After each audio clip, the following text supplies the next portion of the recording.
अस्सलाम वालेकुम, very good morning. मैं हूं माया खान और मैं हूं शाहजेब अहमद और आप हमें देख रहे हैं बराह रास्त 92 पे सुबह सवेरे पाकिस्तान में। आज 22 जून 2022 है और आज का दिन बहुत सारे पहलुओं से हमारे लिए बड़ा खास और बड़ा करीबी है।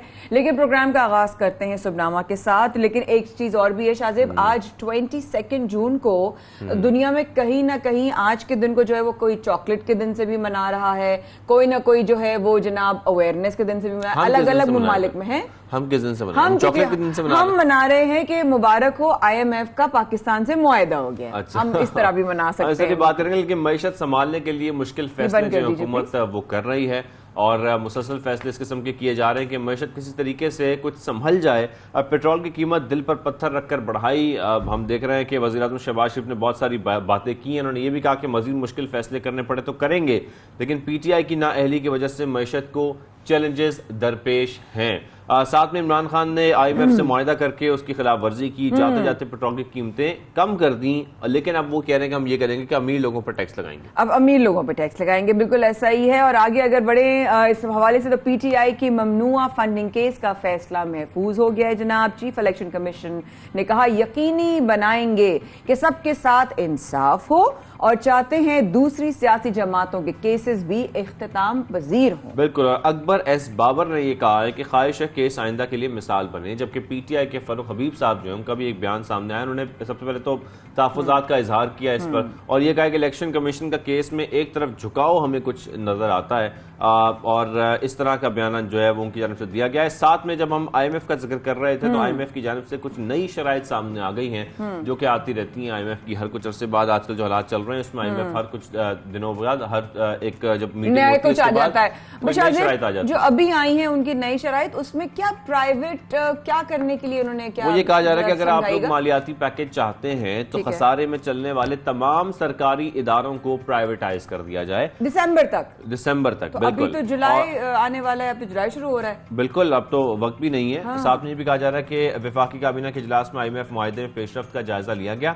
साथ में वज़ीर-ए-आज़म शहबाज शरीफ का कौम को एतमाद में लेने का भी फैसला ये भी जरूरी है, क्योंकि शहबाज शरीफ साहब कौम को एतमाद में ले, क्योंकि जिस वक्त जो हालात चल रहे हैं यकीनी तौर पर मुझे लगता है कि जिस तरीके से पेट्रोल बढ़ता जा रहा है, महंगाई बढ़ती जा रही है, तो फिर तो लोग एहतजाज करने निकल पड़ेंगे सड़कों पर। एब्सोल्युटली। काबीना ने डॉलर की कमी पूरी करने के लिए जनाब सुकूक बॉन्ड्स के फरोख्त की मंजूरी भी दे दी है। अगर आगे बढ़े फॉरेक्स मार्केट की बात करते हैं, फॉरेक्स वही जिसमें आप डाल के forex.pk पे आप रेट्स पता करते हैं ओपन मार्केट रेट पे।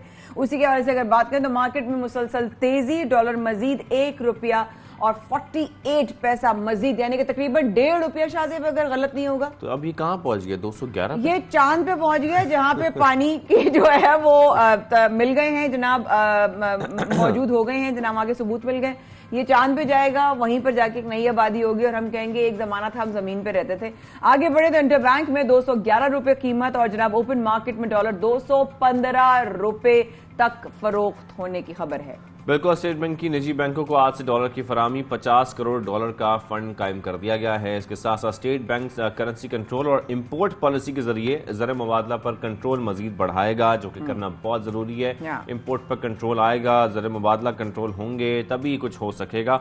साथ में आपको ये बताएं कि अदालती हुक्म की बात करेंगे। यस, ये बात करेंगे और हम दोनों की तरफ से भी मैं I can speak on your behalf as well.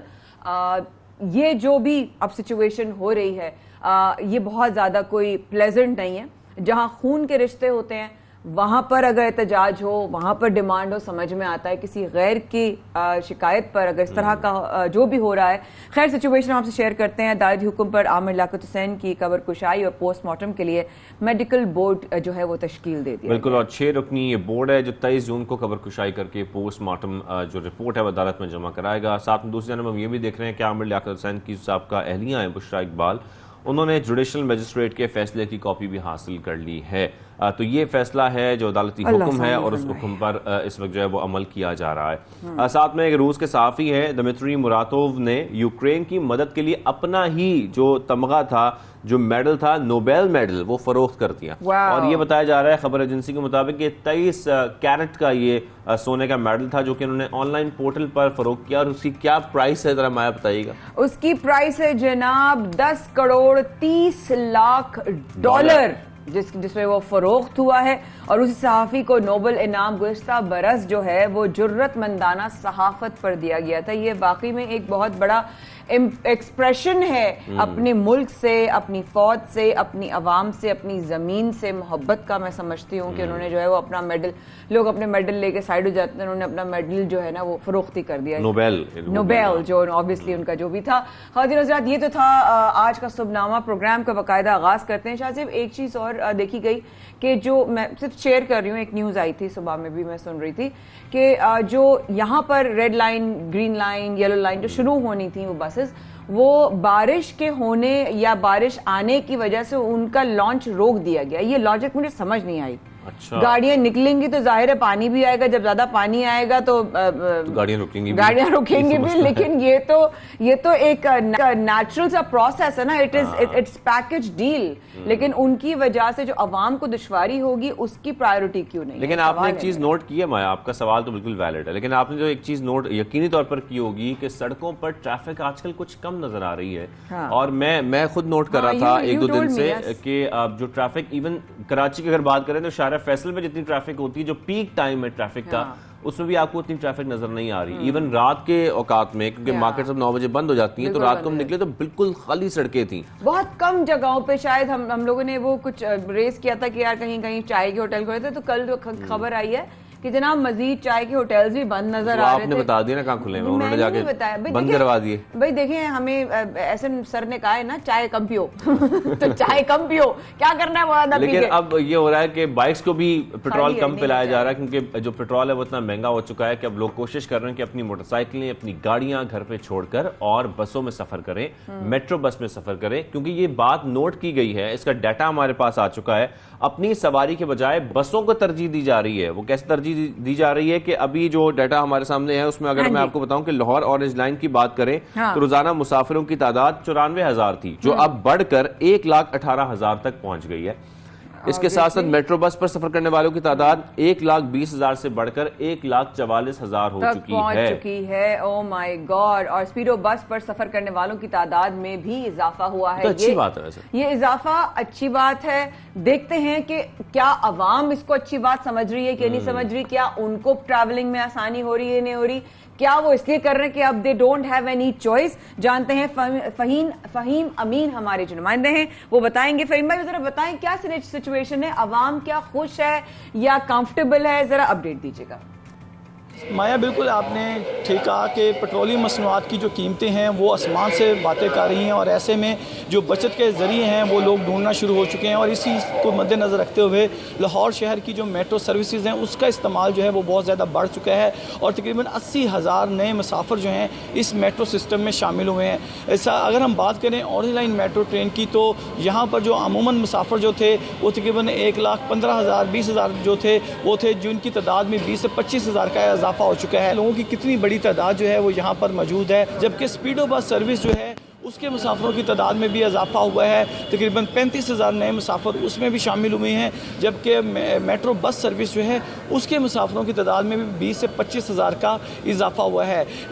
जो मास बस अथॉरिटी हुकाम हैं, हमारी उनसे बात हुई तो उनका ये कहना है कि ऑरेंज लाइन ट्रेन में हमारी कैपेसिटी तकरीबन 2.5 लाख लोगों की है, जबकि जो बस सर्विस है मेट्रो की वो पूरी अपनी इस्तदा के मुताबिक चल रही है। जबकि स्पीडो बस के लिए उनका यह कहना है कि मज़ीद बसें दरकार होंगी, जिसके लिए पंजाब हुकूमत से हमने दरख्वास्त कर दी है। हमारी यहाँ पर जब मुसाफिरों से बात हुई तो उनका ये कहना है कि अब उनके लिए अपनी ज़ाती सवारी का इस्तेमाल जो है वो इंतहाई महंगा हो चुका है। सिर्फ अपने दफातर की तरफ आने जाने के लिए जो अपनी ज़ाती सवारी है वो इंतहाई महंगी पड़ती है, इसलिए वो फिर अब इन जो मेट्रो सर्विसेज हैं उनके इस्तेमाल के ऊपर। ठीक है, ये हमें फहीम अमीन लाहौर से दिखा रहे थे, और मैं पीछे देख भी रहा था ऑरेंज जो लाइन ट्रेन है वो भी यहाँ पर चल रही थी, और लोग तरजीह इसी बात को दे रहे हैं, जैसे कि फहीम भी फरमा रहे हैं कि क्योंकि पेट्रोल महंगा हो गया है तो बेहतर यही है कि आप अपनी ट्रेन में या बस में सफर कर लें। लेकिन उसके लिए ट्रेन और बस होना बहुत जरूरी है।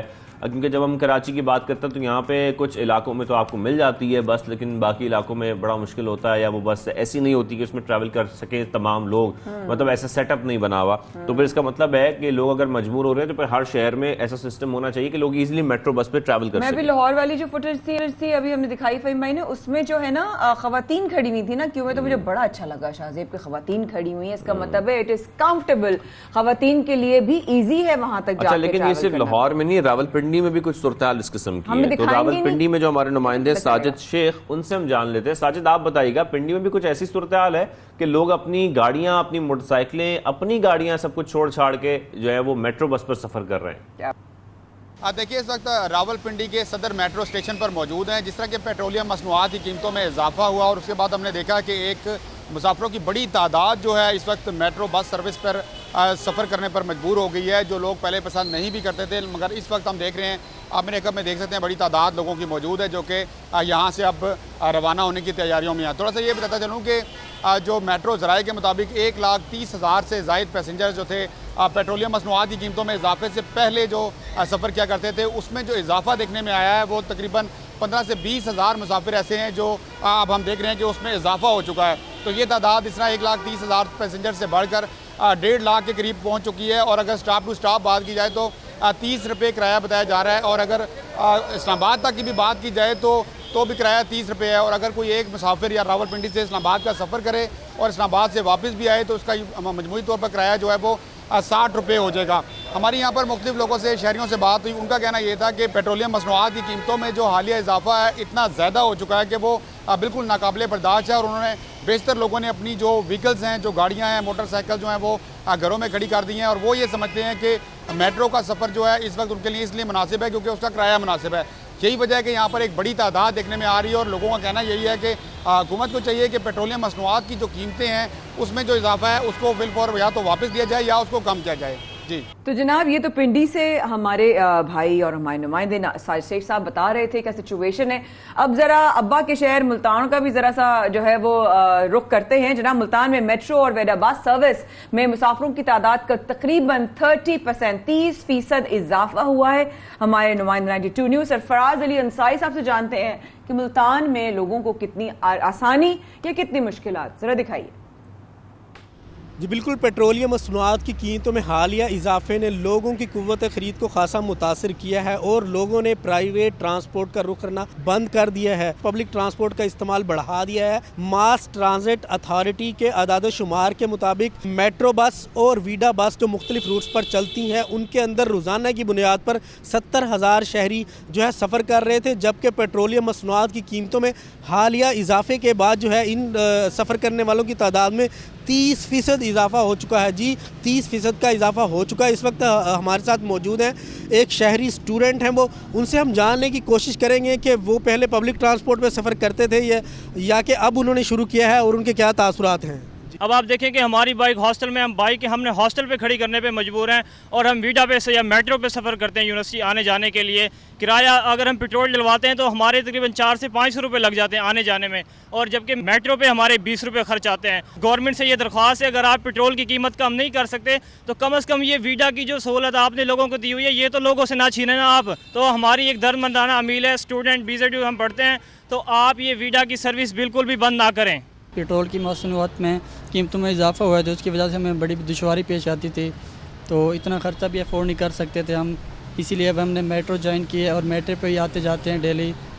20-30 रुपए में हम अपनी यूनी आते हैं और 20 में घर वापस आ जाते हैं। प्राइवेट ट्रैवल करेंगे ज़्यादा पेट्रोल लगेगा, तो इसलिए ये बेहतर, थोड़ा सा टाइम कंज्यूमिंग है, लेकिन अगर टाइम एडजस्ट कर लें तो ये बेहतर है। बिल्कुल, जैसा कि आपने सुना कि मेट्रो के अंदर जो है एक साइड का किराया चौक कुम्हारा वाला से BZU का यूनिवर्सिटी का जो है 20 रुपये है, और जबकि दूसरी साइड का भी 20 रुपये, 40 रुपये में इस तरह आ जा सकते हैं स्टूडेंट, जबकि वो ऑटो रिक्शा, प्राइवेट ट्रांसपोर्ट या अपनी गाड़ी या बाइक इस्तेमाल करें तो उनका 300 से 600 रुपये किराया उनका जो है वो इस्तेमाल हो जाता है। इसलिए उन्होंने फ़ैसला किया है जब से पेट्रोलियम मसनूआत कीमतों में इजाफा हुआ है वो जो है पब्लिक ट्रांसपोर्ट का इस्तेमाल ही करेंगे। ठीक है Sarfaraz Ali Ansari, thank you very much. आप अपडेट कर रहे थे, तो लोगों ने तो ये फैसला कर लिया है कि अपनी मोटरसाइकिलें घर पर छोड़ें, अपनी सवारी घर पर रखें, और अगर सवारी आपने करनी है तो बसों की जाए, क्योंकि वो रेट ज्यादा मुनासिब आपको लग रहे हैं। और ऐसा ही है, अगर आप बाइक पर 150-200 रुपए का पेट्रोल लगाते हैं और आपको बस पे 30-40 रुपए देकर जाना पड़ता है, तो एक बड़ा डिफरेंस है इसमें। तो आप अपनी बाइक अंदर खड़ी करें और दूसरों के लिए जाएं, मतलब ना लेके जाएं, आप बसों में ट्रैवल करें। लेकिन शाहजेब भाई, अब आप नेक्स्ट कहाँ लेके जा रहे हैं? पूरे पाकिस्तान की अपडेट आ रही है, मुझे बड़ा मजा आ रहा है, बड़ा ही मजा आ रहा है मुझे, हर जगह से अपडेट्स आ रही है ना। तो साथ साथ अब हमें पेशावर का भी रुक कर लें, क्योंकि वहां पर भी मैस ट्रांसपोर्टेशन का रुझान बढ़ गया है। और जैसे कि अच्छी खबर यह आ रही है कि BRT रूट में मजीद 86 बसें शामिल होने जा रही हैं, जो कि 1-2 रोज में पेशावर पहुंच जाएंगी। और अच्छी बात यह भी है कि पुरानी जो बसें चल रही थी उस पर भी हुकूमत ये कर रही है कि उसके मालिकान को ये कह रही है कि इन बसों को बंद किया जाए और उससे फजाई आलूदगी भी बहुत कम होगी। और फिर करेगी ये कि डिसमेंटल भी करने का प्लान है, बिल्कुल उनको स्क्रैप कर दिया जाएगा, या और साथ में कर दिया गया भी है कुछ वैगन्स को और बसों को। इस पर मजीद अपडेट भी हासिल कर लेते हैं। पेशावर से वक्कास बुनेरी हमारे साथ मौजूद हैं। वक्कास, बताइएगा क्या अपडेट है पेशावर की? पेट्रोलियम मसनूआत की कीमतों में इजाफे के बाद BRT के किरायों में भी इजाफा कर दिया गया है। अब 5 किलोमीटर से कम सफ़र पर 10 की बजाय 15 रुपये किराया होगा, जबकि 5 से 10 किलोमीटर के सफ़र पर अब 15 की बजाय 20 रुपये चार्ज होंगे।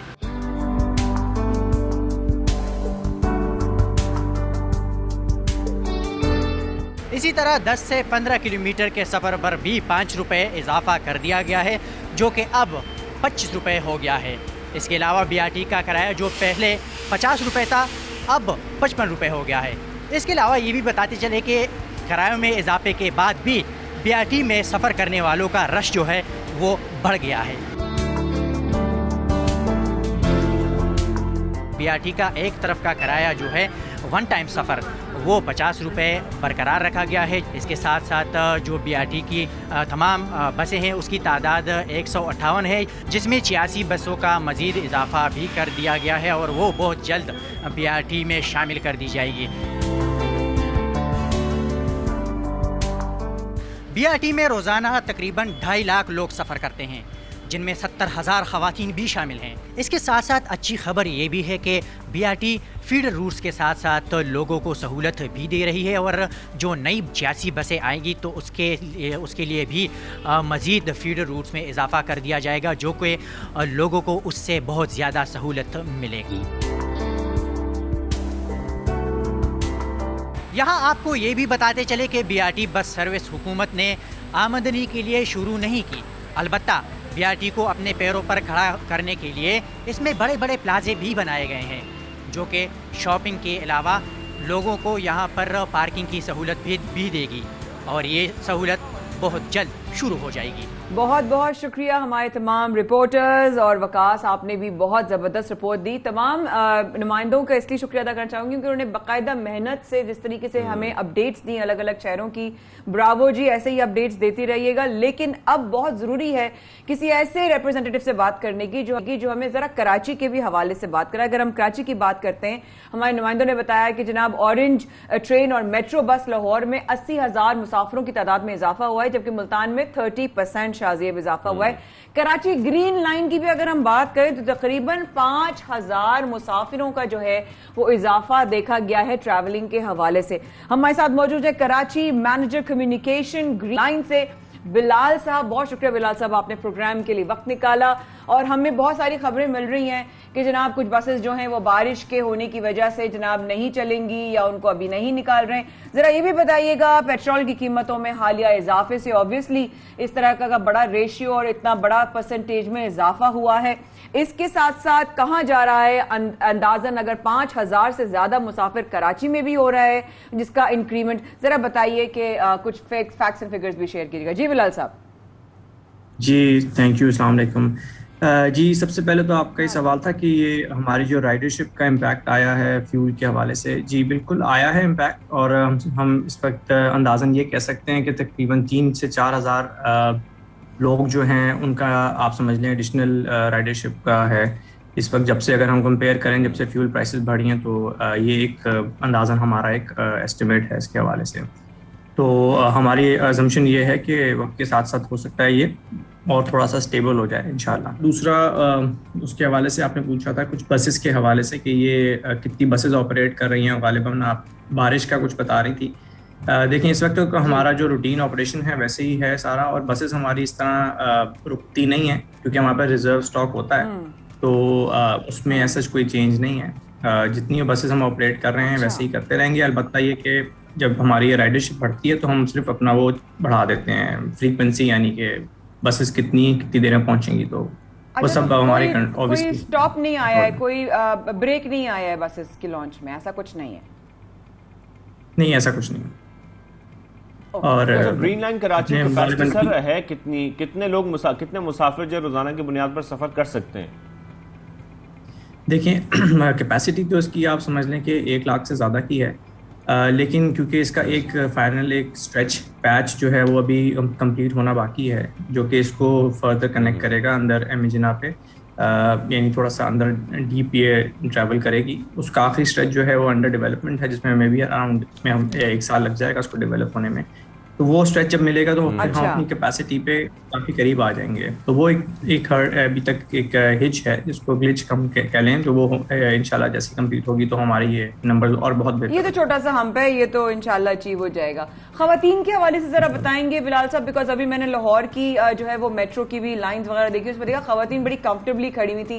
कराची में खवातीन के हवाले से कितना कंफर्टेबल है, एंड ऑल्सो बारिशों में क्या प्लान होगा? खुदा न खास्ता ये ना हो पहली बारिश पड़े और हमारी बसेस या हमारी जो है ना सर्विसेज रुक जाएं या कहीं उसमें हम्प आ जाए, जरा प्लीज बताइए। जी, पहले तो खवातीन के हवाले से देखें, ये तो जब आप लोग विजिट करेंगे तो आपको अंदाज़ा होगा कि लोग कितनी दुआएं दे रहे हैं इस सर्विस के हवाले से, मतलब और लोग बहुत खुश हैं। और ज़ाहिर खवातीन का अगर आपने देखा हो तो पूरा एक सेग्रीगेटेड एक पूरा सेक्शन है, तो उससे ज़्यादा बेहतर ज़ाहिर क्या हो सकता है। और ज़ाहिर बसेस हमारी इतनी फ्रिक्वेंसी पे चलती हैं कि उनको आराम से ट्रैवल करने का वो मिलता है मौका। तो आई एम श्योर वो हमें तो रिस्पॉन्सेज बहुत पॉजिटिव मिलते हैं। आप लोग खुद भी इंडिपेंडेंटली जाएं और आप स्टडी करें, आपको अंदाज़ा होगा उसका। जहाँ तक आप बात करें बारिश के हवाले से, देखें हमारा जो इंफ्रास्ट्रक्चर है वो इस तरह डेवलप किया गया है कि वो बारिश का पानी उस पर उसकी ड्रेनेज सिस्टम ऐसे बनाए गए हैं कि उम्मीद है इंशाल्लाह कोई अगर हैवी बारिश भी होती है, अगर अनयूजुअल किस्म की हैवी बारिश भी होती है तो वो भी हम उसको इंशाल्लाह ड्रेन कर जाएंगे। बाकी कराची का आपको अंदाज़ा है इंफ्रास्ट्रक्चर काफ़ी वीक है, और अगर कुछ ऐसा होता है तो फिर वो हम सब मिलकर उसको कुछ करेंगे। अच्छा बिलाल साहब, क्योंकि हम जिक्र कर रहे थे कि हमने मुख्तलिफ शहरों की अपडेट्स भी ली कि मोटरसाइकिल्स या गाड़ियां लोग घरों पर छोड़कर बसों में सफर कर रहे हैं और जो दबाव है वो काफी बढ़ गया है बसों पर। थोड़ा सा मुझे ये बताइएगा, क्या इसके बाद ऐसी पॉसिबिलिटी भी है कि बसों के किराए में इजाफा कर दिया जाए? देखिए, अभी तक जो मेरी बात हुई है मैनेजमेंट से, ऐसा कोई चीज़ हमारी इमीडिएटली उस पर नहीं है टॉप ऑफ द लिस्ट हमारे उसमें, बट आपको अंदाज़ा है कि मे बी इसकी रिक्वायरमेंट हो शॉर्टली अभी, लेकिन हमारे इसमें कोई एजेंडा में ऐसी कोई चीज़ नहीं है इमीडिएटली। हमारी कोशिश ये है कि इस प्रोसेस में जितनी रिलीफ मिल सके, जाहिर है सब्सिडाइज्ड ही है ये पहले भी, और अगर हम जितनी मज़ीद रिलीफ दे सकें, हम जिस हद तक दे सकें, ज़ाहिर हमारी अपनी मसल्स हैं, फाइनेंशियल कैपेसिटी है, लेकिन जिस हद तक हम स्ट्रेच कर सकेंगे करेंगे। बाकी है कि फिर हम जब मौका होगा तो हम फिर उसको देर एंड देर समझेंगे उस मसले को। नहीं बिलाल साहब, आपने बहुत जो है वो मुतमईन किया। बहुत ज़्यादा फिक्र हो रही थी, एक तो बारिशों को लेके, फिर हमें खबर सुनी कि जनाब कुछ बसेस को जो है वो रोक दिया गया है, लेकिन आपने कम से कम हमें इस बारे में जो है जवाब देकर मुतमईन कर दिया कि लोगों के लिए मुश्किलात नहीं है बस सर्विसेज की वजह से, लोग आराम से जा सकते हैं। खवातीन के लिए अलग से बहुत शुक्रिया बिलाल साहब, हमारे साथ मौजूद थे। हमें पता है 9 बजे मार्केट्स बंद हो जाती हैं, लेकिन जो 9 बजे तक बिजली होती है वो भी तो लोड शेडिंग होती है। बाजार में लोगों की क्या शिकायत है, इस वक्फे के बाद रहिएगा हमारे साथ।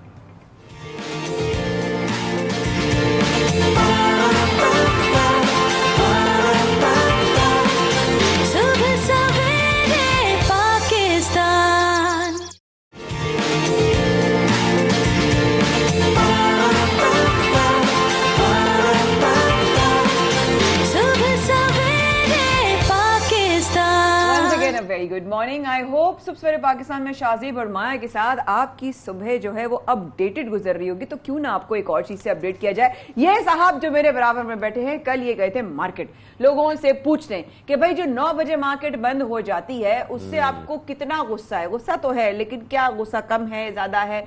क्योंकि एक शिकायत और सामने आई कि जिस टाइम में दुकानें खुली हुई हैं उस टाइम में बिजली कब आती है? बिल्कुल बिजली नहीं आती, और रात को ये फोर्स किया जाता है ताजरों को कि आप लोग 9 बजे मार्केट्स बंद करते हैं, दुकानें बंद करते हैं। फिर पुलिस आती है, पुलिस गश्त करती रहती है, पकड़ धकड़ भी हो जाती है, लेकिन क्या कुछ हो जाता है रात 9 बजे तक। ये हमने ताजरों से जानने की कोशिश की तो सदर की मोबाइल मार्केट का रुख किया। कैसा था, लोगों को गुस्सा आ रहा? दिखा देते लोग। हाँ, दिखाई।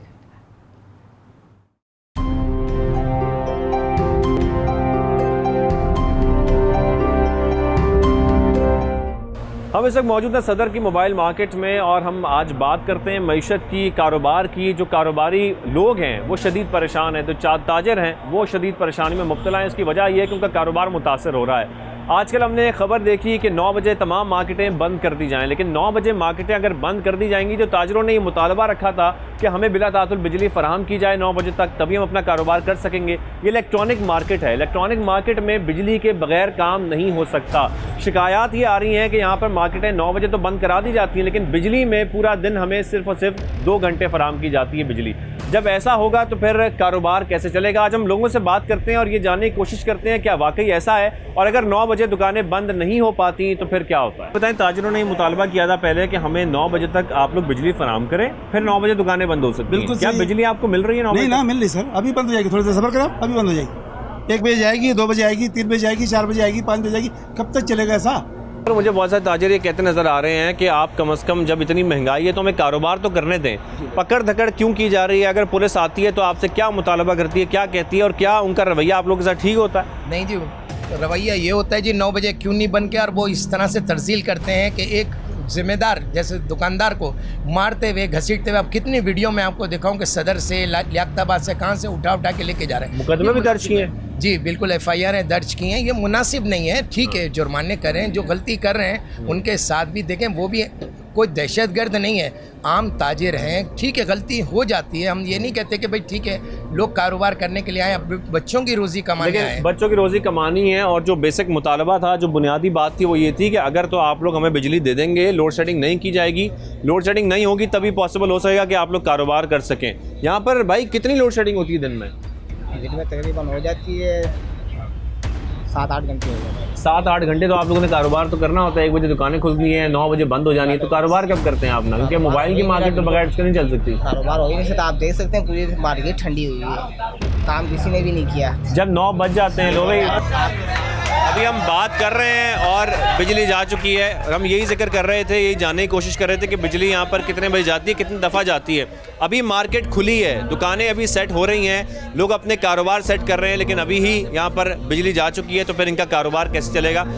मैं जाना तो चाह रहा हूँ कि मंदिर तक जाऊँ और आपसे बात करूँ, लेकिन थोड़ा बाहर जाना पड़ेगा। जब हुकूमत बिजली नहीं देगी तो इन्हीं तमाम दुकानदारों के अपने मोबाइल फ़ोन इस्तेमाल करके ही बिजली पैदा करनी पड़ेगी, क्योंकि यहाँ जब उनको कारोबार करना है, ताजरों को अपनी जो आइटम्स हैं वो भी इलेक्ट्रॉनिक आइटम्स, इलेक्ट्रॉनिक मार्केट के अंदर मोबाइल फ़ोन्स बेचने हैं, चार्जर्स बेचने हैं, जो कि बिजली के बगैर टेस्ट भी नहीं हो सकते, तो उनको इस रोशनी का इस्तेमाल करना पड़ रहा है, क्योंकि यहाँ पर लोड शेडिंग की जा रही है।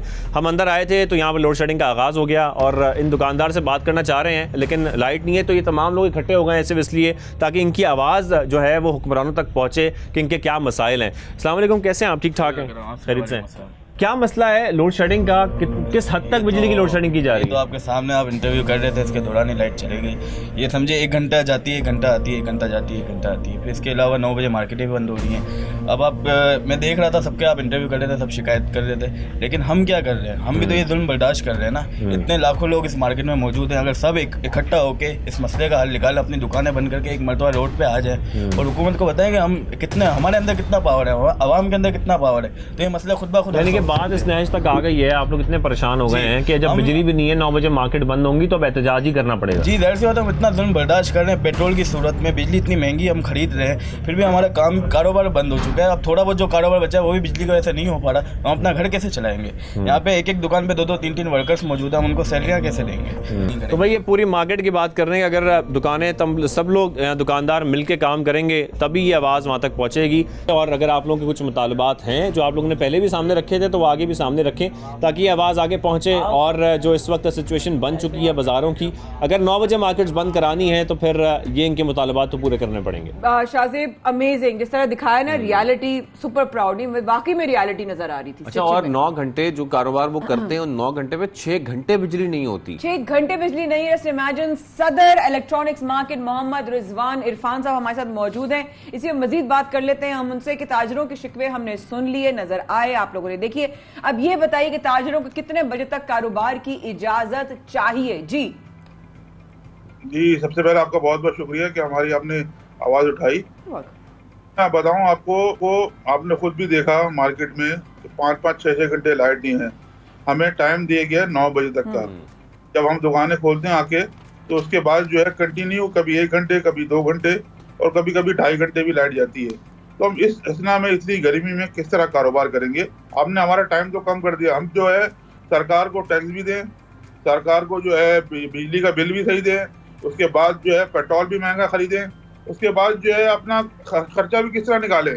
हम जो बार बार दरख्वास्त करते हैं सरकार से कि हमारे बात सुनी जाए। हमने पहले मीटिंग की थी कमिश्नर ऑफिस में, जब मिनिस्टर साहिबान मौजूद थे, वहाँ उनको बावर कराया था कि हमारी मार्केट जाकर आप 9 बजे बंद करा रहे हैं तो हमारे यहाँ बिजली भी दें, लोड शेडिंग नहीं करें। हम लोग पूरा बिजली के बिल दे रहे हैं, हम कोई चोरी नहीं कर रहे बिल, हम पूरा बिल, नो लॉस है वहाँ। और उसके बाद 4 घंटे जो है लाइट जाएगी तो किस तरह कारोबार चलेंगे? कल भी एहतजाज हुआ, कल एक हमारी मार्केट में रिजवान इरफान साहब, मैं आपके पास जब आया था, आपसे मुलाकात हुई थी, हमने मार्केट के अंदर बात भी की थी, तो आप मुझे यही कह रहे थे कि मैं यही मुतालबा सामने रखूंगा कि अगर आप लोग चाहते हैं कि 8 बजे 9 बजे दुकानें बंद हो तो हमें बिला तातुल बिजली फराम की जाए पूरा दिन, ताकि ताजरों का जो कारोबार है वो मुतासर ना हो। तो आपने जो बात की थी उसका जवाब क्या मिला था आपको? देखिए, मैंने कल फोन भी किया मिनिस्टर साहब को, पुरसाब आप साहब को, उनका भी कोई कॉल नहीं आई। फिर उसके बाद नासिर शाह साहब को कॉल की, उसके बाद उनका भी जवाब नहीं आया। उसके बाद मैंने कमिश्नर कराची साहब को कहा, मैसेज किया, और फिर एडिशनल आईजी साहब को ही बोला। मैंने सबकी नॉलेज में ले आया हूँ, सबको बता दिया है कि अगर आप हमें 9 बजे मार्केट बंद भाई बताइए कितने घंटे आपको चाहिए, कितने बजे तक कारोबार करने की इजाजत आपको चाहिए? आप रखिए, क्योंकि इस वक्त ये 92 पर जा रहा है और ये न्यूज में भी जाएगा और सारी दुनिया में जाएगा। जी देखिए, हम तो चाहते हैं कि सरकार के साथ ताउन करें। सरकार हमारे साथ ताउन नहीं कर रही ना। हम तो अब बिजली की बचत कर रहे हैं, जो भी कर रहे हैं अपना पेट काट के। हम तो कहते हैं कि 24 घंटे कारोबार होना चाहिए। ये सजा जो है हमको क्यों दी जा रही है? ये बिजली अगर कितने बजे तक चाहिए? सिर्फ ये मैं अर्ज है मेरी, ये बताइए कितने बजे तक कारोबार करने की इजाजत चाहिए आपको? टाइम 10 बजे कारोबार करने की इजाजत दी जाए, कम से कम 10 बजे तक के 10 बजे कारोबार तक चाहिए। अच्छा, 10 बजे तक होनी चाहिए कम से कम, और बशर्ते लोड शेडिंग नहीं हो। अगर लोड शेडिंग होगी तो हम जो है 10 बजे भी बंद नहीं कर सकते। सवाल ही पैदा नहीं होता हम बंद कर सके, क्योंकि हम यहाँ कारोबार कर रहे हैं। यहाँ हम जो है अपने पेट काट के जो है सरकार को जो है टैक्स भी दे रहे हैं। हम सरासर जो है, लेकिन 10 बजे तक आप कह रहे हैं ना, शाहजेब भी बहुत परेशान लौटा था आप लोगों के सिचुएशन देखकर। लेकिन अगर 10 बजे तक आपको चाहिए कारोबार करने की इजाजत, 1 घंटे के इजाफे से कितना फर्क पड़ेगा आपके ख्याल में? और दूसरी बात मुझे ये भी बताइएगा कि अगर आप लोग मॉर्निंग में अपना वक्त बढ़ा लें, क्योंकि जब मैंने मार्केट का रुख किया तकरीबन 2 बजे मार्केट्स खुल रही थी बाकायदा तौर पर, 1:30-2 बजे, तो आप समझते हैं कि सुबह के वक्त आप लोगों को थोड़ा टाइम बढ़ा लेना चाहिए? 10-11 बजे अगर आप मार्केट्स खोलना शुरू कर दें? बिल्कुल 10, मैं तो कहता हूँ 11 बजे तक के मार्केट खुल जाएगी कम्प्लीटली। उसके बाद जो असल में हो जाइए, हमारे यहाँ ट्रेंड है कराची में, लोग शाम में आते हैं। अभी आप समझ सकते हैं गर्मी है, अभी जो है गर्मी का सीजन है, लोग दोपहर में नहीं निकलते, शाम में निकलते हैं।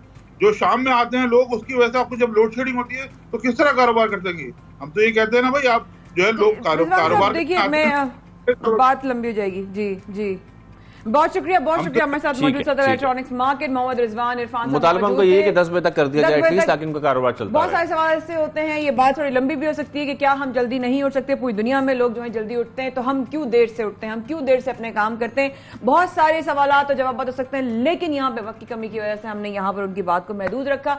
10 बजे तक उनका मुतालबा है। देखते हैं इस ब्रेक के बाद हम आपके लिए कौन सेगमेंट लेकर आ रहे हैं। Please do stay with us.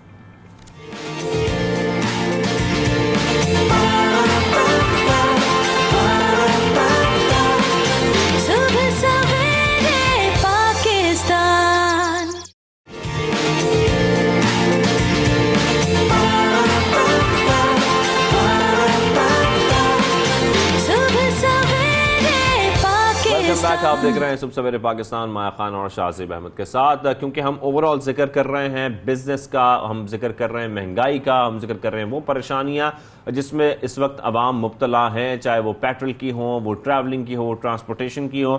तो हर चीज़ हम देख रहे हैं माया कि इतनी महंगी होती जा रही है कि लोगों की पहुंच से दूर हो गई है। कोई सब्जी खरीदने जाए तो वो इतनी महंगी मिलती है, कोई गोश्त खरीदने जाए तो इतना महंगा मिलता है, तो लोग अफोर्ड नहीं कर पा रहे कुछ भी।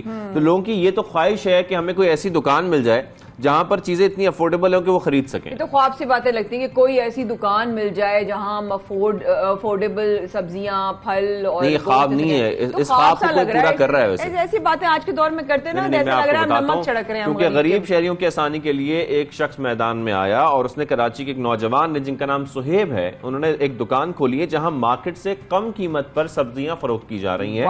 और अगर मैं थोड़ा सा बताऊं भी आपको, तो मिसाल के तौर पर अगर मार्केट में प्याज 80 रुपए किलो है तो वो 65 रुपए में फरोख्त कर रहे हैं, टमाटर 90 रुपए हैं तो वो 75 रुपए में कर रहे हैं, यानी कि 15, 20, 30 रुपए का फर्क है उनकी सब्जी तो में क्यों अगर कर रहे मार्केट हैं से वो? ये रेट्स वो हैं जो गवर्नमेंट की तरफ से इशू हुए हैं। एग्जैक्टली, जिस पे असल में सब्जी मिलनी चाहिए ये उस पर फरोख्त कर रहे हैं। तो हम आपकी मुलाकात भी कराएंगे, लेकिन हम क्योंकि जानना चाहते हैं, ये फिक्सेट के मेंबर भी हैं और सोए फिक्सेट के मेंबर हैं, और इसलिए उनके जो बानी है आलमगीर खान साहब वो हमारे साथ मौजूद है, उनसे हम बात करेंगे और जानने की कोशिश करेंगे कि जो इनिशिएटिव लिया गया है क्या ये फिक्सेट का इनिशिएटिव है और कोशिश की जा रही है कि ऐसी दुकानें और भी आएं ताकि लोगों को कुछ रिलीफ मिल जाए, कुछ आसानी हो जाए उनके लिए। बिल्कुल ऐसा ही, आई एग्री।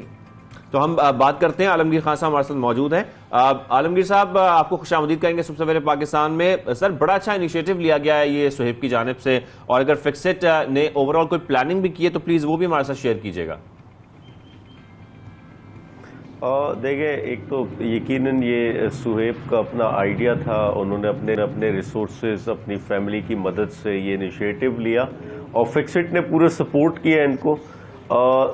ये एक्चुअली देखिए, इस वक्त जो महंगाई है, जो मुश्किल एक मिडिल क्लास तबके के लिए सबसे ज़्यादा मुश्किल है सर्वाइव करना, फिर गरीब तबका, और ऐसे में जो बेसिक अशिया हैं, जो बेसिक सब्जियां हैं जिससे किचन चलता, वो कराची में स्पेशली एरिया टू एरिया कीमत वेरी करती, कीमत फ़र्क होता है कीमतों में, और जो गवर्नमेंट की रेट लिस्ट होती, जो कमिश्नर कराची की वेबसाइट पर शाया होती, उसको कोई फॉलो नहीं करता, और इंतज़ामिया भी कोई पाबंद नहीं रखती किसी को, ना किसी को खौफ होता। तो इन्होंने ये तय किया कि जो गवर्नमेंट की रेट लिस्ट है उस पर ये अपनी अशिया फरोख्त करेंगे, उसमें भी प्रॉफिट मार्जिन रहता, कम होता लेकिन रहता। मैं मार्केट रेट से तकरीबन आप समझे 25-30 रुपए कम में ये इसको फरोख्त करें, और उसमें भी प्रॉफिट मार्जिन है इनके पास लेकिन कम है। लेकिन मैं फिर से कहूँ, ये ज़रूरत वक्त है। ये सुहेब ने शुरू किया, हमारी कोशिश है कराची के हर इलाके में ऐसी शॉप हम कायम करें जहाँ से गरीब की मदद की जा सके। ये वक्त है एक कौम का सबूत देखिए, हम एक कौम की शक्ल इख्तियार करें। माशाल्लाह, नहीं, I am very very proud of the visuals actually that I am seeing right now. आप जहाँ पर हैं ये वही जगह है सुहेब की जो शॉप है? क्योंकि आपके पीछे मैं देख रही हूँ वेजिटेबल्स हैं, तो आप उसी जगह पर मौजूद हैं इस वक्त? जी जी जी, ये वही जगह है, और मेरे अकब में ये वो रेट लिस्ट है, कमिश्नर कराची रेट लिस्ट, और ये सारी वही इसी शॉप में मैं बैठा हूँ।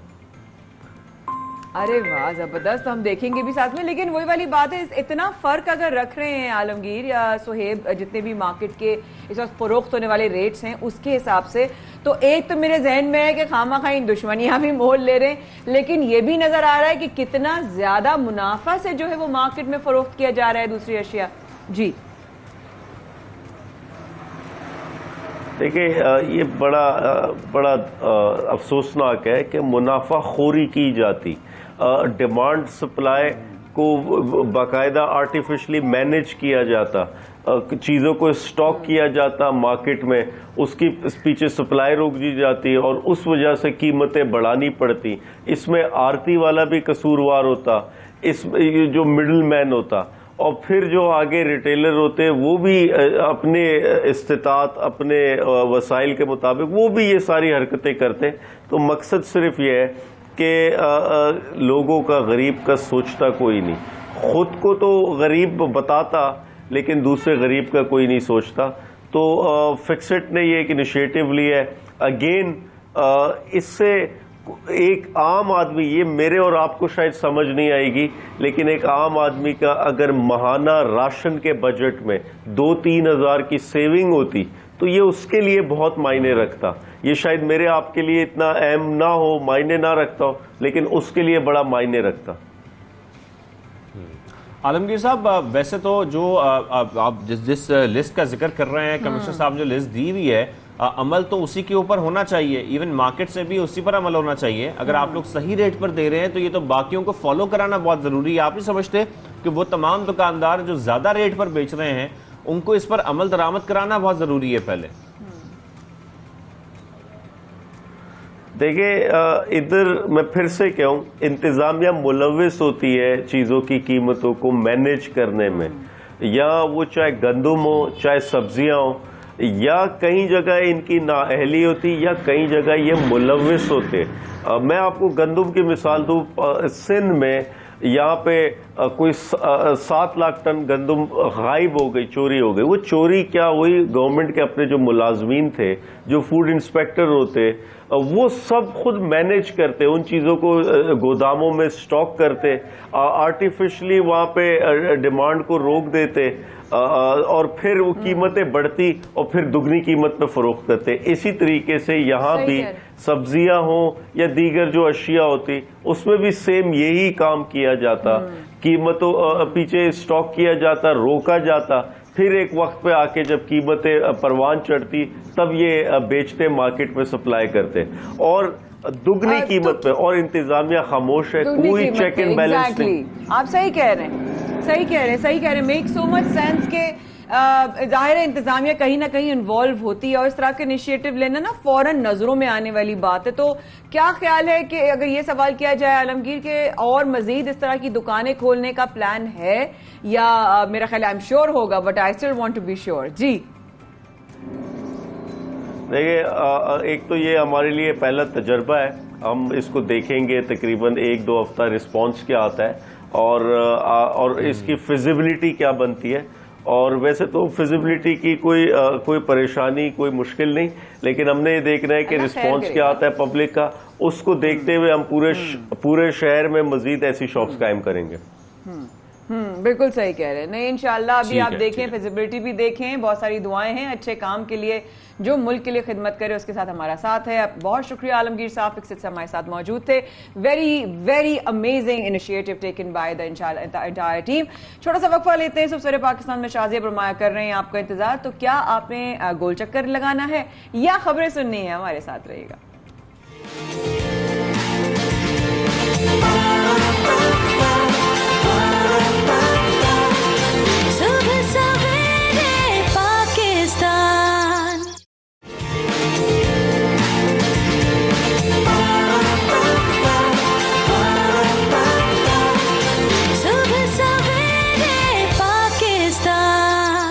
फिर हमारे साथ रहने का, सब सवेरे पाकिस्तान के साथ जुड़े रहने का, शाज़िया बुरमाया के साथ जुड़े रहने का, रिश्ता बनाए रखने का बेहद शुक्रिया।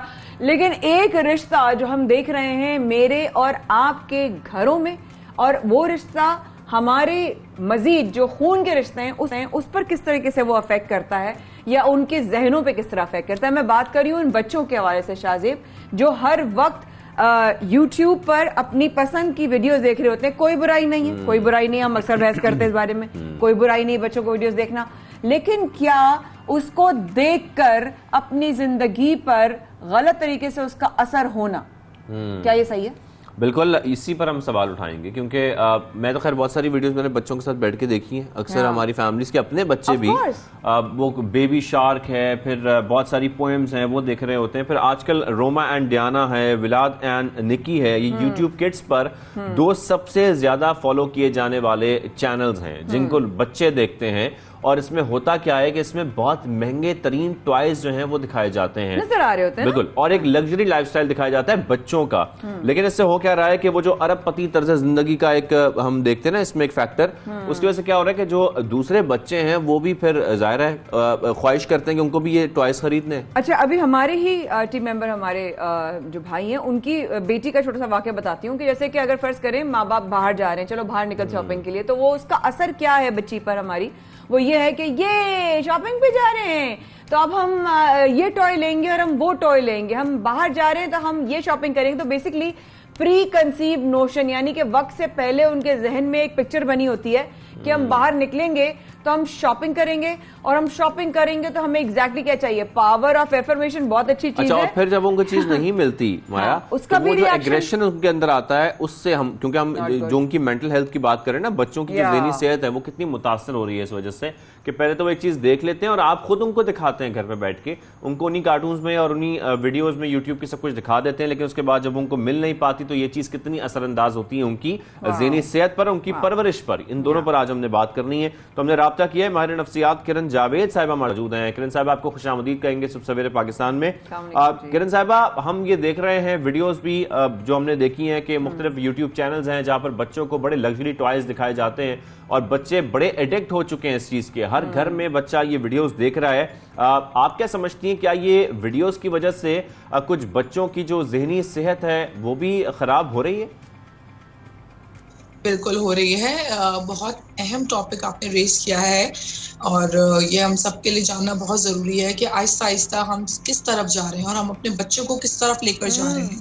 तो आपने यूट्यूब की बात की तो बिल्कुल यूट्यूब के से स्टार्ट हो चुका है ये बेसिकली पेरेंट्स को टैप करने के लिए कि उनको जब बच्चे जब वो बहुत ज़्यादा बिजी हैं किसी चीज़ में और बच्चे तंग कर रहे हैं उस टाइम उनको कुछ चाहिए बट वो प्रोवाइड नहीं कर पा रहे फिलहाल के लिए बिकॉज दे आर बिजी, तो वो फौरन यूट्यूब ऑन किया और बच्चों को ईजी लगा दिया। रो रहा है बच्चों को उसके आगे यूट्यूब की स्क्रीन ऑन करके लगा दी, बच्चा एकदम से चुप हो जाएगा। अब इसके थ्रू क्या हो रहा है कि बच्चों के जहन में वो चीज़ नक्श होती चली जा रही है। अब वो उसके लिए क्रेव करते हैं, जब वो क्रेव करते हैं वो एक अलग इशू है कि पेरेंट्स परेशान हो जाते हैं। अब उसके अंदर जो मवाद मौजूद है यूट्यूब के अंदर इसको इस तरीके से बनाया जाता है कि बच्चों को अट्रैक्ट किया जाए और फिर उसी से रिलेटेड फिर मवाद जो है वो मार्केट्स में आ जाता है, क्योंकि जब बच्चे वहां से देखते हैं तो फिर बच्चों को उस चीज के लिए क्रेव कर रहे होते हैं, वो चाहिए होती है, तो फिर मार्केट जब माँ बाप के साथ जाते हैं तो हर उस चीज पे हाथ रखते हैं जो उनको याद दिलाता है कि उन्होंने उस चीज में देखा था और वो इतना कलरफुल इतना अट्रैक्टिव इस तरीके से लग्जरी लाइफस्टाइल दिखाया जा रहा है। देखिए इस वक्त हम ग्लोबल फाइनेंशियल क्राइसिस से गुजर रहे हैं और पाकिस्तान तो इस वक्त सबके सामने हालात हैं जो भी हैं, उसमें अगर वो बच्चे इस तरह की वीडियोस देखेंगे, लग्जरी लाइफस्टाइल दिखाया जाएगा तो बच्चों को कैसे समझाया जाए कि बेटा ये YouTube पर देखना आसान है लेकिन हमारे लिए इसको अफोर्ड करना उतना ही मुश्किल है। जी किरण।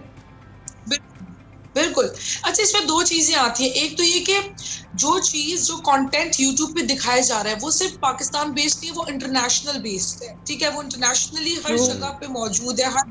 हर कंट्री अपने अपने किस्म के कार्टून इस तरह की चीजें बना रहे हैं, एनिमेशंस। सेकेंडली दिखाने वाला सेकंड पेरेंट्स होते हैं, ठीक है, या केयर टेकर्स होते हैं, तो हम रिस्ट्रिक्शन उन पे लगा सकते हैं, यानी वो अपने आप को कंट्रोल में रख सकते हैं, यानी हर जगह पे जाके तो गलती नहीं है। बिल्कुल, इसमें पेरेंट्स आप कह रही कि पेरेंट्स जो आदत डालते हैं बच्चों को YouTube वीडियोस दिखाने की या खाना खाते हुए कोई भी काम करते हुए, वो उनको आदत अपनी बदलनी पड़ेगी। कैसे? याद रखिए अगर हम बचपन में कैसे पले हैं, 90s के बच्चे, 80s के बच्चे और उससे पहले के बगैर सेल फोन्स के पले हैं, वो उस टाइम पेरेंट्स क्या देते थे? खिलौना, स्विंग या बिठाना, अपने साथ बिठाना। लेकिन उस टाइम को हम कंपैरिजन कैसे करें? अब आजकल के बच्चों के हर एक के हाथ में जो है वो फोन्स हैं, टैबलेट्स हैं, इतनी एक्सेस मिल गई है कि इजीली उनके पास YouTube वीडियोस अवेलेबल हैं, तो जाहिर है फिर हम उन बच्चों को उस हद तक रोक नहीं सकते जितना 90s के 80s के बच्चों को रोक सकते थे, उनको सब था ही नहीं। आपकी बात बिल्कुल ठीक है। मैंने इससे मिसाल इस वजह से दी है कि पॉसिबिलिटी मौजूद है, पॉसिबिलिटी है कि बच्चों को दूसरी तरह चीजों पर भी इंटरटेन किया जा सकता है, क्योंकि ये वही बच्चे हैं, बच्चा तो एक ही होते हैं ना, अल्लाह ताला की तरफ से आते हैं। अच्छा, अब पॉइंट बहुत इंपॉर्टेंट, आजकल का दौर इतना ज्यादा आगे जा चुका है कि गैजेट्स जरूरी हो चुके हैं, तो गैजेट्स पे हम बच्चों को रोक नहीं सकते, टोटली रेस्ट्रिक्ट नहीं कर सकते, तो उसके लिए बहुत ईजी होता है। प्रैक्टिस थोड़ा डिफिकल्ट होगी अगर आदत बिल्ड हो चुकी है बच्चों को बहुत ज्यादा देखने की, वरना इजी ये है कि वो तो कंफर्ट जोन से निकलना आसान नहीं। बिल्कुल, टाइम बाउंड, शाम की खेलने का टाइम होता है कि बच्चे आप असर से मगरिब तक बाहर खेल सकते हैं, उसके बाद आपको अलाउ नहीं है। इसी तरह गैजेट के भी आप टाइम रख दीजिए और उसको फिर आपने सुपरवाइज भी करना है, टाइम देके बच्चे को गैजेट देके छोड़ नहीं देना कि सेल फोन दे दिया, आईफोन दे दिया, टैबलेट दे दिया, कुछ भी दे दिया और छोड़ दिया, टीवी ऑन कर दिया और छोड़ दिया। नो, आप सुपरवाइज करते रहिए, आपका माइंड इतना कि आप अपना काम भी करें, क्या देख रहे किस कंटेंट को फॉलो। किरण, फिर आप क्या इस वक्त मशवरा देंगी कि बच्चों को किस तरह का जो है वो मवाद दिखाना चाहिए? आपने कहा इस तरह उनकी फिजिकल एक्टिविटीज भी करें। हम अक्सर, पता है क्यों मैं आपसे ये सवाल कर रही हूँ, क्योंकि हम अक्सर सबसे पाकिस्तान में जो है ना इस इशू को रेज कर चुके हैं, बात कर चुके हैं, लेकिन अफसोस इस बात का है कि बार बार आवाज खटका और दस्तक देने के बाद भी हम फिर सुन रहे होते हैं। शायद वही वाली बात है कि बूंद बूंद बूंद करके फिर कहीं जाके फिर निशान पड़ेगा। तो आज फिर एक बूंद डालने की कोशिश करते हैं कि क्या माँ बाप को दिखाना चाहिए अगर बच्चों को सेल फोन चाहिए, वो अपना एक काउच, अपना एक कॉर्नर, अपना एक कोना, एक अपना बैठने की जगह फिक्स करे हुए होते हैं। हर एज का बच्चा मैं देखती हूँ, ठीक है, और उसने अपना फोन लिया हुआ होता है हाथ में और अपनी मर्जी की चीजें देख रहा होता है। नॉट सेइंग कि कुछ गलत देख रहे होते हैं, लेकिन उन चीजों से उनका दिमाग किस तरह बन रहा होता है। तो क्या देखने को मशवरा देती हैं आप? जी किरण। देखिए अगर आप YouTube पे जाएं तो बहुत से कंटेंट है, एजुकेशनल कंटेंट भी मौजूद है, बच्चों के एज रिलेटेड पोएम्स का राइमिंग्स का कंटेंट भी मौजूद है, ठीक है। और वो भी आप अगर पेरेंट्स खुद एक दफा गो थ्रू करें चीजों को और फिर उसके बाद उनको वो कंटेंट लगा कर दे के छोड़ दिया जाए, ठीक है। और फिर सुपरविजन के मैं जिस तरह बात करती हूँ कि बार बार सुपरवाइज भी जरूर करे कि बच्चा दूसरे कंटेंट तक कैसे शिफ्ट हो रहा है तो उसको देखें, ठीक है। एजुकेशनल वीडियोस हो जाती हैं, अगर कोई एनिमेशन कुछ कार्टून है माँ बाप को भी देखना पड़ेगा ना, वो सिर्फ बच्चों पे ही ना छोड़ दे कि प्रॉब्लम तुम फिर ये ये आ देखो। जाती है ना किरण साहिबा, प्रॉब्लम फिर ये आ जाती है कि जब वालिदैन आजकल क्योंकि जनरेशन ऐसी हो चुकी हैं कि वालिदैन खुद भी मोबाइल फोन का इस्तेमाल कर रहे होते हैं, तो बच्चे तो सबसे पहले आपको फॉलो करेंगे, तो अब तो मजबूरी बन चुकी मोबाइल फोन इस्तेमाल करना। तो फिर आप मेरे ख्याल में ठीक कह रही हैं कि पहले पेरेंट्स ये चेक करें कि कौन सी वीडियोस दिखानी चाहिए। क्या अगर आपके ज़हन में कोई ऐसी वीडियोस हैं या किस किस्म की वीडियोस होनी चाहिए जो बच्चों के साथ शेयर की जा सकती हैं, उनको दिखा सकती हैं, और किस एज ग्रुप के साथ किस किस्म की वीडियो दिखाई जा सकती है? कि मैं स्पेसिफिक चैनल्स की तो बात नहीं करूंगी, लेकिन मैं जनरल आपको बता दिया कि बहुत से एजुकेशनल वीडियोस हो सकती हैं। कंटेंट किस टाइप का? जी कंटेंट देखिए, एजुकेशनल हो, इस्लामिक कंटेंट भी हो सकता है, राइमिंग पोएम कंटेंट भी हो सकता है, इंफॉर्मेशनल कंटेंट भी हो सकता है, वेरी वेल हो सकता है, छोटे छोटे फर्दर साउंड्स होते हैं जिस तरह बिगनर्स के होते हैं, ABCD के साथ एब और राइट, तो ये सब चीजें हो सकती है। कंटेंट देखा जाए तो बहुत सारे पेरेंट्स को पहले गो थ्रू करके होमवर्क रिसर्च करके बच्चों को करना पड़ेगा आगे उनको कि क्या चीजें हम प्रोवाइड कर रहे हैं, राइट। तो पेरेंट्स को बहुत जरूरी है, क्योंकि मुझे किरण में अभी गई हुई थी उम्रे पे, तो मुझे याद आई आपकी बात से, जैसे आपने कहा ना इस्लामिक कंटेंट, तो क्या हुआ कि जितने भी लोग थे ना गाड़ी में वो बैठे, अच्छा एक छोटी बेबी भी थी वहां पे 2-2.5 साल की ना, उस बैठे हैं गाड़ी में और वहां पर उन्होंने लगा दिया है जी दुरूद शरीफ इन बेबी वॉइसेस ना, बच्चों की आवाज में उन्होंने दुरूद शरीफ लगा दी। अच्छा अब उसमें क्या हुआ, वो छोटी बच्ची ना साथ करते गए, तो पहले रो रही थी, साथ पढ़ते पढ़ते उसने अपनी पोएम की उसमें आई, वो अपने तर्ज में आई और उसके बाद वो चुप हो गई। तो यानी कि बड़ों को वो कॉम्प्रोमाइज करना पड़ेगा कि यार उनको खबरें सुननी है या उनको कोई गाना सुनना है या उनको कुछ और सुनना है, उसके अलावा बच्चों के साथ वही सुने जो बच्चों को सुनाना चाहते हैं। अच्छा, आपने किरण साहब से ये पूछा है कि स्क्रीन टाइम बच्चों का कितना होना चाहिए? बिल्कुल, क्योंकि ये बड़ा इंपॉर्टेंट है कि बच्चे नॉर्मली दिन में अब तो सारा दिन वीडियोस देखते रहते हैं, तो एक नॉर्मली स्क्रीन टाइम बच्चों का कितना होना चाहिए आपके ख्याल में? देखिए ये डिपेंड करता है एज टू एज। अगर बहुत छोटा बच्चा है आपका 3-4 साल का है तो उसको 15 मिनट से ज्यादा स्क्रीन टाइम बिल्कुल स्टार्ट मत कीजिए। 10 to 15 मिनट से अगर आप 24 आवर्स की बात करिए, 24 आवर्स में 15 मिनट से ज्यादा ना हो। जी बिल्कुल 24 आवर्स से 15 मिनट से ज्यादा होना हो। देखिए लेकिन ये देखने में बिल्कुल आइडियलिस्टिक लोगों को नहीं लगेगा, क्योंकि वो 15 मिनट में क्या कर पाएंगे, बच्चे को तो उन्हें देके छोड़ देना है ताकि वो अपनी चीजें कर सकें, वो अपना काम कर सकते हैं, अपना रिलैक्स कर सकें, इसी से फोन पे बात कर सकते हैं। शायद वो इस बात पे एग्री ना करें, लेकिन देखिए आप 2-3 साल 4 साल के बच्चे के लिए आई साइट पे कितना सिर्फ जहनी तौर पे कि फिजिकल तौर पे भी अफेक्ट करता है। बच्चा सिर्फ झुका रहता है तो उसके कंधे सामने रहेगा तो सिर्फ आई साइट, ठीक है, फॉर्मनेस, बैक, सब चीजों में प्रॉब्लम्स आ सकते हैं, ठीक है। अच्छा नफ्सियाती एक चीज उसको हम कॉन्सेप्ट को कहते हैं कमिटमेंट एंड कंसिस्टेंसी। कमिटमेंट और कंसिस्टेंसी पेरेंट्स को दिखानी पड़ेगी अपने बच्चों के साथ, तब जाके उनके अंदर ये चीजें बिल्ड होंगी। बच्चा बिल्कुल जरूर करता है। शुक्रिया किरण, आपने वक्त निकाला और आप सही कह रही हैं कि ये टॉपिक बहुत ही ज़रूरी था, इस पे बात करना भी बहुत ज़रूरी था और आपने वक्त दिया, थैंक यू सो मच। हमारे साथ माहिर नफ्सियात किरण मौजूद थी, उन्होंने बताया वाकई में कि बच्चों को एक तो सबसे पहले कि पेरेंट्स खुद जो है वो कॉम्प्रोमाइज़ करें और अपना जो है बच्चों के साथ जो दिखाना चाहते हैं वो खुद भी देखें, खुद भी सुने, बच्चों को जो है फिजिकल एक्टिविटीज़ में भी लगाएं, देखें, मॉनिटर करें और साथ साथ इस वाली बात को कि ये वाकई में असर डालता है। ये बहुत ज़रूरी बात है कि इस तरह की लग्जरियस लाइफस्टाइल बच्चों के छोटे छोटे जहनों पर क्या असर डालता है। फिर फिजिकल एक्टिविटी की तरफ लेके ओह वेरी क्या जो आप कहती हैं मैं उसी पे अमल करता हूं। कितना फर्मा बरदार भाई है मेरा, माशाअल्लाह। हम फिजिकल एक्टिविटी की तरफ लेके चलते हैं क्योंकि फिजिकल एक्टिविटीज बहुत इंपॉर्टेंट हैं और जब हम जिम्नास्टिक की बात करते हैं तो बहुत सारे हमारे बच्चे जिम्नास्टिक का शौक रखते हैं लेकिन उनको प्लेटफॉर्म्स नहीं मिल पाते, उनको ऐसे ट्रेनिंग सेंटर्स नहीं मिल पाते जहां पर वो अपनी प्रैक्टिस करें और फिर अब तो कंपटीशन में हिस्सा ले सकते हैं। जिम्नास्टिक कहाँ नहीं होती दुनिया भर में, लेकिन प्रॉब्लम ये आती है कि जब उनको बुनियादी जो उनकी ज़रूरियात हैं, जो वसाइल हैं वो इतने कम होते हैं कि वो प्रैक्टिस नहीं कर पाते, वो इतने परफेक्ट नहीं हो पाते अपने जिम्नास्टिक में। लेकिन लियारी के बच्चे तो भाई वसाइल कम हो या कुछ ना भी हो, वो तब भी अपनी प्रैक्टिस कर लेते हैं, टैलेंटेड बच्चे और बहुत ही टैलेंटेड है माशाल्लाह। तो हम जिनका जिक्र कर रहे हैं वो वाकई कराची के इलाके लियारी में कायम एक जिम की कहानी है, जहां पर बहुत सारे ऐसे बच्चे हैं जो कि जिम्नास्टिक करते हैं। वो जिम्नास्टिक कैसे करते हैं हम देखना भी चाह रहे हैं, उनके अंदर कितना टैलेंट है और वो टैलेंट को कैसे निखारा जा रहा है। माया, आप देखना चाह रही हैं? काशिफ भाई गए लियारी और हमें ही नहीं लेकर गए। शाजिब, आपने नोट किया, काशिफ सजाद हमारे टीम मेंबर अच्छी अच्छी जगहों पे चले जाते हैं, फिर हम लोगों को भेजते हैं धूप में। लेकिन जनाब हम बहुत एक्साइटेड हैं इस पैकेज को देखने के लिए कि वहां के बच्चे किस तरीके से जिम्नास्टिक्स कर रहे हैं। प्लीज दिखाइए। खेलों से मोहब्बत करने वालों की सरजमीन है। मैदान कोई भी हो, पाकिस्तानी नौजवान अपने टैलेंट से उसे फतह करना जानते हैं। बस तलाश है तो एक बेहतरीन मौके की। आज मैं भी कुछ ऐसे नौजवानों से मिलने, और हमारे जिम्नास्टिक में तो 6 इवेंट है, उनमें से एक इवेंट में उसमें आपको रनिंग चाहिए होता है 27 मीटर। तो इस क्लब के लिहाज से उस इवेंट के लिहाज से ये जगह बहुत छोटी है।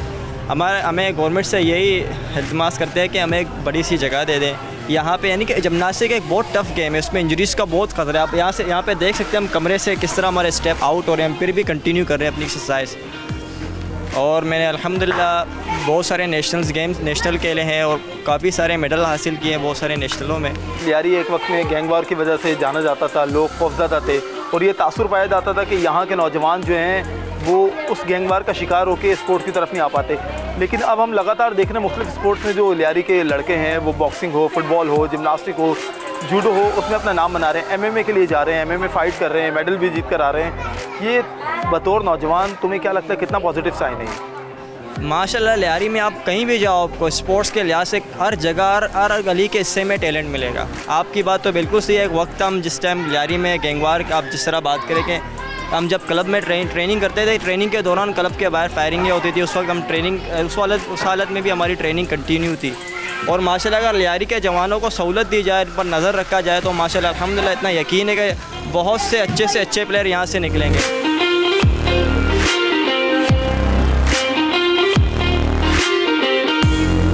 मेरे साथ उस्ताद रफ़ीक साहब मौजूद हैं, उनसे जानते हैं कि एक जिम्नास्ट की तैयारी में कितना ख़र्चा आता है, उनकी डाइट क्या होती है, कितने बच्चे इस क्लब में उनके पास हैं। अस्सलाम वालेकुम सर।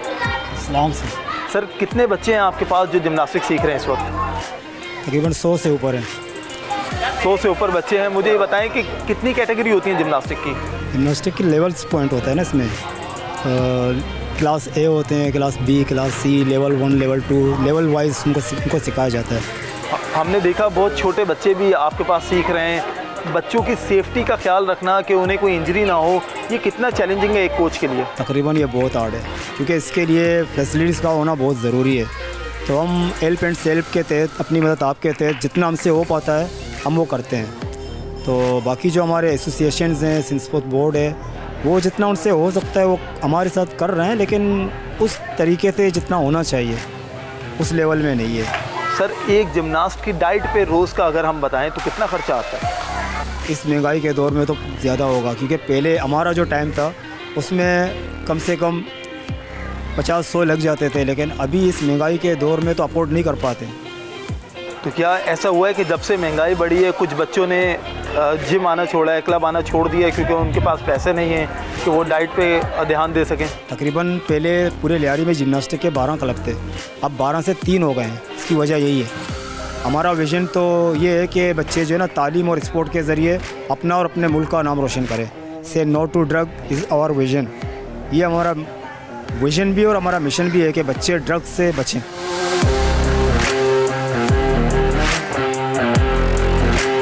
भाई हमारे बच्चे भी किसी से कम नहीं है। 2 जिम्नास्ट बच्चियां मेरे साथ मौजूद हैं, उनसे पूछते हैं कि भाई उन्होंने कब शुरू किया, क्या गोल्स हैं उनके, कैसे हैं आप? ठीक, अल्हम्दुलिल्लाह। कब शुरू किया जिम्नास्ट ने? ये मैंने 2 साल पहले। तो कौन कौन सी कैटेगरी में परफॉर्म करती हो? मैं फ्लिक वगैरह करती हूँ और बैक फ्लिक। मैं कोशिश इतने कर रही हूँ कि मैं पाकिस्तान के लिए गोल्ड मेडल लाऊँ, मैं नेशनल प्लेयर बनूँ। लड़कियाँ वैसे कम नहीं होते लड़कों से। जो चीज़ लड़के नहीं करते वो लड़कियाँ करके दिखाते। लड़कों को स्पोर्ट का शौक़ नहीं होता, लड़कियों को होता है। तो भाई कोई लड़का तुमसे टक्कर वक्कर लेता है तो तुम उसको बताती हो कि मैं तो तुमसे ज़्यादा एक्सपर्ट हूँ? जिम में कोई ऐसा लड़का है जिसे तुम अपनी स्किल से हरा देती हो?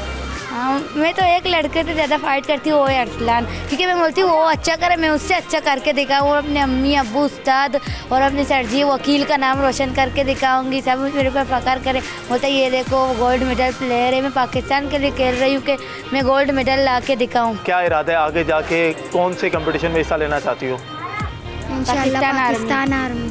पाकिस्तान आर्मी की तरफ से? तो मैंने सुना तुम पाकिस्तान आर्मी की तरफ से खेल भी रही हो? जी हाँ। तो अभी तक कितने इवेंट्स में हिस्सा लिया है? अभी तक तो नहीं, लेकिन आगे इंशाल्लाह खेल के दिखाऊंगी गोल्ड मेडल, एक नहीं 3 मेरे कोच शान 1 मेडल ले आए गोल्ड में, उससे 3 ले के दिखाऊंगी।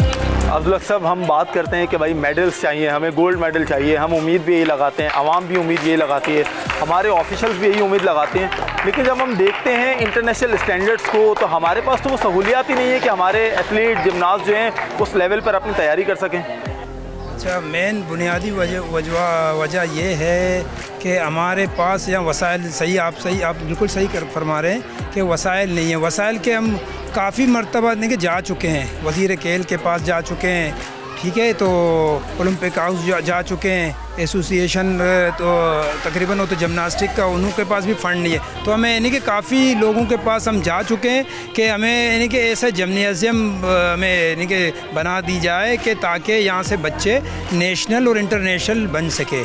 पाकिस्तानी खिलाड़ियों में, पाकिस्तानी एथलीट्स में, जिमनास्ट में पोटेंशियल है, वो कुछ करना भी चाहते हैं, उनमें जज्बा भी है, वो मुल्क का नाम भी रोशन करना चाहते हैं, लेकिन ज़रूरत है तो सिर्फ इस बात की कि उन पे थोड़ी तवज्जो दी जाए, उनके लिए फ़ंड्स दिए जाएं और उन्हें बेहतर प्लेटफॉर्म मुहैया किया जाए। फिर वो वक्त दूर नहीं है जब पाकिस्तान मेडल्स ही मेडल जीतेगा और मुल्क का नाम दुनिया भर में रोशन होगा।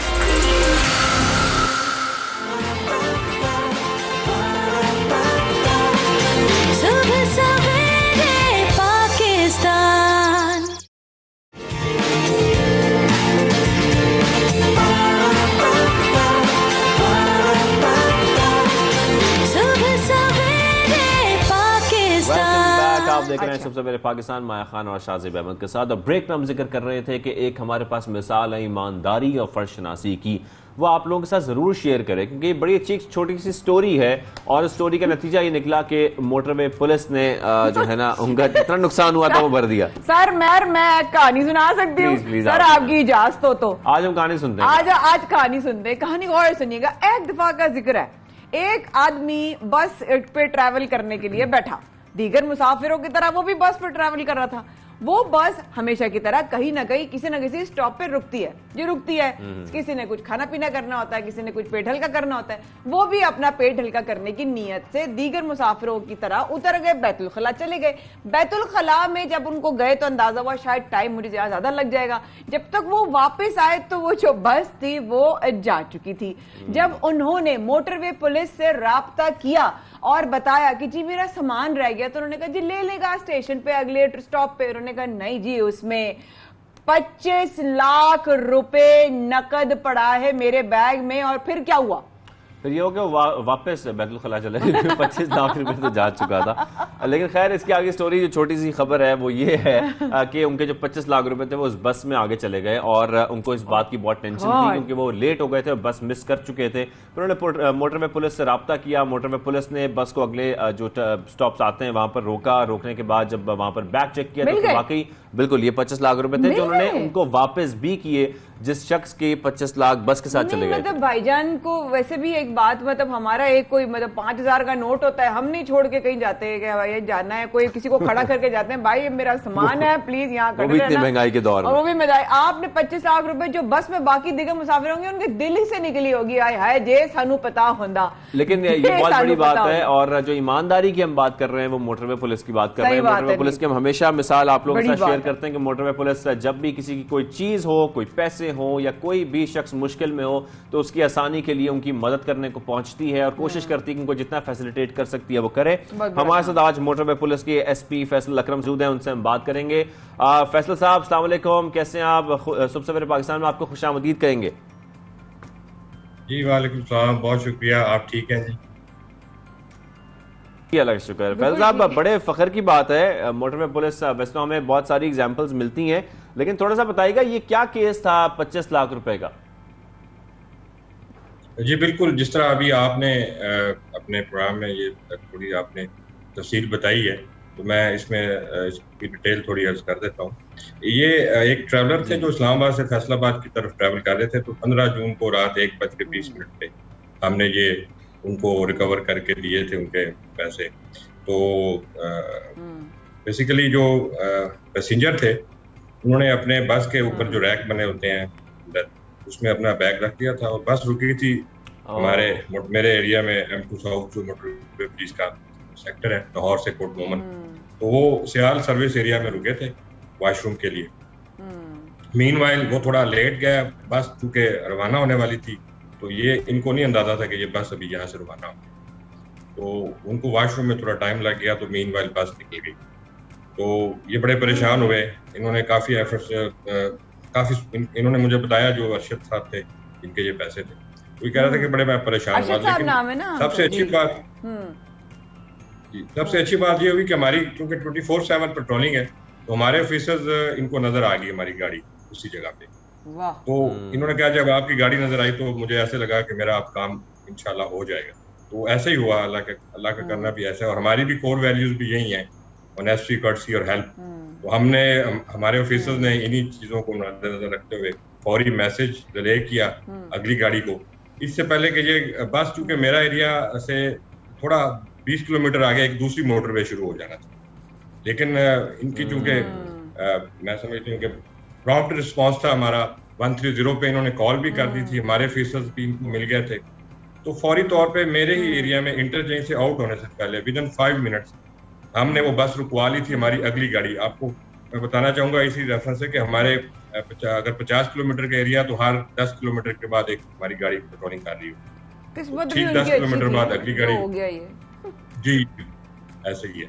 तो फौरी हमारी अगली गाड़ी ने इंटरसेप्ट कर लिया बस का नंबर, और लकीली इनकी एक और भी किस्मत बड़ी अच्छी थी कि इन्होंने हमें बस का नंबर बता दिया कि मैं इस बस में ट्रैवल कर रहा हूं।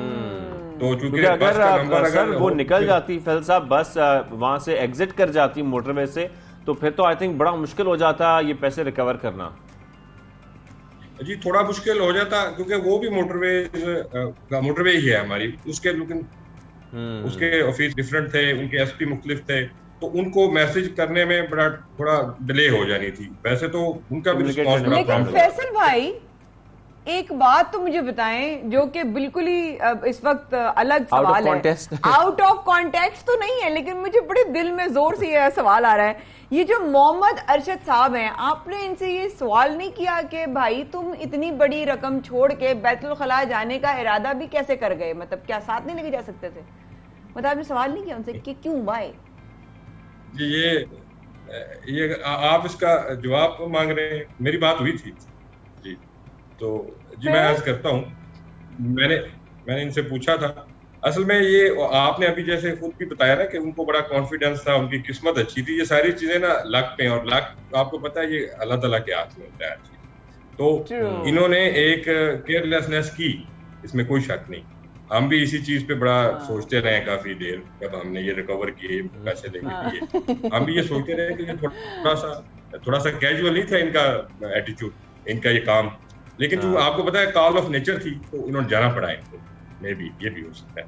तो आपको पता है इंसान जब ट्रैवल कर लो, इनका अभी 2 से 2.5 घंटे का फासला अभी था आगे, तो इनकी ये बता रहे थे मेरी आंख लग गई और सारी सवारियां उतर के चली गई, और मैंने इनसे पूछा कि आपने किसी साथ वाले पैसेंजर को बताया नहीं है? उन्होंने कहा जी जब बस खाली हो जाती है ना सर्विस एरिया में, तो कोई भी नहीं होता बस के साथ, सिवाय एक बंदा वो बस की क्लीनिंग कर रहा होता है।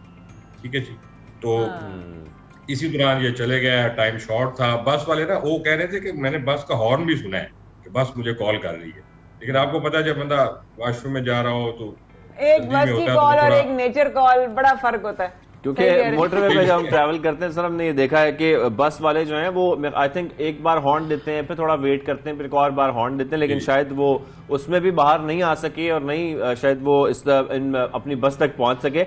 लेकिन इसमें सबसे इंपॉर्टेंट चीज ये भी है कि जो हमारी मोटरवे पुलिस है उनकी हौसला अफजाई करना बहुत जरूरी है।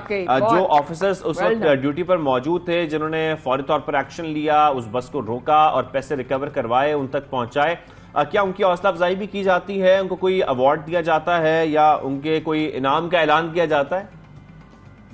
जी बिल्कुल, ऐलान हो चुका है जी, उनको इंशाल्लाह मिल भी जाएगा। हमारे inspector general police Khalid Mahmood साहब, हमारे deputy inspector general Malik Yusuf साहब, इन दोनों ने उनकी बड़ी हौसला अफजाई की और मैंने उनको इनाम दे दिया है। हमारा एक रिकमेंडेशन सर्टिफिकेट होता है, तारीफी सर्टिफिकेट, वो मैंने भी दे दिया, उनको कैश अवार्ड भी कर दिया। अब हमारी जो सीनियर कमांड है वो भी बड़े उनके इस एक्ट पे और इनके इस गुड वर्क पे बड़े खुश हैं और उनको वो ना सिर्फ तारीफी सर्टिफिकेट देंगे बल्कि उनकी हौसला अफजाई के लिए उनको कैश अवार्ड भी देंगे और ये हमारे डिपार्टमेंट के हर गुड वर्क में होता है। अच्छा फैसल भाई, कभी इस तरह के सवालात, इस तरह के वाकयात होते हैं जब पहले भी मतलब हो चुके हैं कभी आपके सामने, आपके इधर की जब आपकी पोस्टिंग रही है तो आपने देखे हैं कुछ इस तरह के इंसिडेंट्स आकर होते रहे हो?